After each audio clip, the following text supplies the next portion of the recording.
ఎవరైనా డబ్బులు అడిగితే మనం ఇవ్వాల్సి వస్తే ఎవరికి ఇవ్వాలి అనేది ఈ వీడియోలో చూద్దాము. ఎందుకు అంటే నా లైఫ్లో జరిగింది మీతో షేర్ చేసుకుందామని అనుకుంటున్నాను. చాలామంది నన్ను అక్క పలానా అవసరం ఉంది అక్క, ఏదైనా మనీ ఉంటే కొద్దిగా హెల్ప్ చేయక్క, మీకు ఒక 1 వీక్ 10 డేస్కో ఇస్తాను అని చెప్పి నా దగ్గర చాలామంది అడుగుతుంటారు. వాళ్ళు ఏ అవసరంలో ఉన్నారో మనకు తెలియదు, కానీ మనకు ఇస్తే బాగుండు కదా. మన ఇబ్బందుల్లో ఉన్నప్పుడు, మన పరిస్థితుల్లో ఉన్నప్పుడు, మనకు డబ్బులు లేకపోతే ఎంతైతే ఇబ్బంది పడుతున్నామో వారు అటువంటి ఇబ్బంది పడుతుంటారు కదా. అరే మనం పడ్డ బాధ వాళ్ళకి ఎందుకులే అని మనము చాలామందికి హెల్ప్ అయితే చేస్తుంటాము.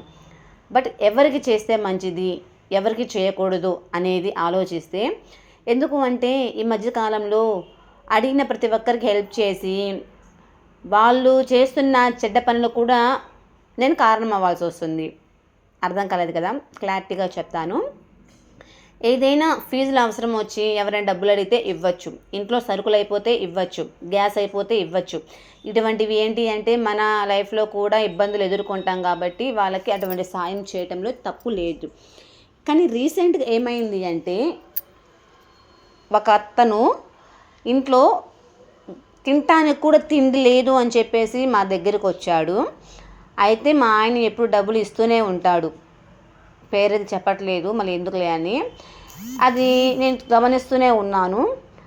సో పాపం అలా ఇస్తున్నాడు కదా అని చెప్పేసి నిజంగా ఇబ్బందుల్లో ఉన్నారేమో, మా ఆయన మంచి పని చేస్తున్నారేమో అని నేను చాలా హ్యాపీగా ఫీల్ అయ్యాను. తరువాత ఒక 2 రోజుల క్రితం మళ్ళీ అలానే వచ్చి అలా అడుగుతుంటే నాకు ఎందుకో డౌట్ వచ్చింది, అసలు నిజమా కాదా.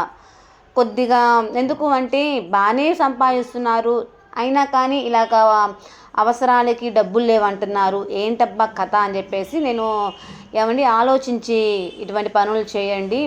ఎందుకంటే అసలు వాళ్ళు నిజంగా అడుగుతున్నారా లేకపోతే ఏదైనా డ్రింక్కి అలవాటు పడి ఇలా అడుగుతున్నారా ఏం అర్థం కావటం లేదు అంటే, అప్పుడు అర్థమైంది ఏంటి అంటే అతను డ్రింకర్.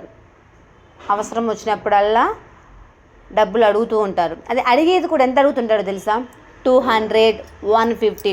ఇంట్లో అవసరాలు ఉంటే ఒక 500 లేకపోతే ఒక 1000 అవసరం అయ్యిద్ది. ఏదో వారానికి ఒకసారి 150, 200 ఇలా కావాలి అని వస్తుంటే నాకు డౌట్ వచ్చింది. అందుకని తీరా ఎంక్వైరీ చేస్తే అతను ఒక డ్రింకర్ అని, మేము అందుకు ప్రోత్సహించామని అనిపించింది. సో ఈ విషయంలో అయితే మాది కూడా తప్పు ఉంది. ఎందుకు అంటే మేము డబ్బులు ఇవ్వటం వల్ల అతను డ్రింక్ చేస్తున్నాడు అని. సో అటువంటి వారికి అయితే ఇవ్వకూడదని డిసైడ్ అయ్యాము. ఇంకేదైనా సరే మంచి అవసరానికి, మంచి పనుల నిమిత్తం అయితే ఎవరైనా సరే ఇబ్బందుల్లో ఉన్నప్పుడు ఆదుకోవడంలో తప్పు లేదు.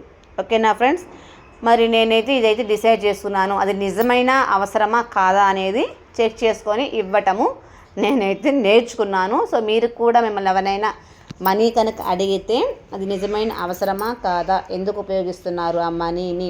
ఎందుకు అంటే ఒకటి అండి, మనం ఇచ్చే డబ్బుల ద్వారా అది చెడు పనులకు ఉపయోగించారనుకోండి, ఆ చెడు పనుల్లో కూడా మనకి భాగం అనేది ఉంటుంది. అంతటి పాపం మనకెందుకండి, అంతే కదా. సో ఫ్రెండ్స్, నా శారీ ఎలా ఉంది, పింక్ శారీ, పింక్ ముచ్చట్లు. Okay friends, bye.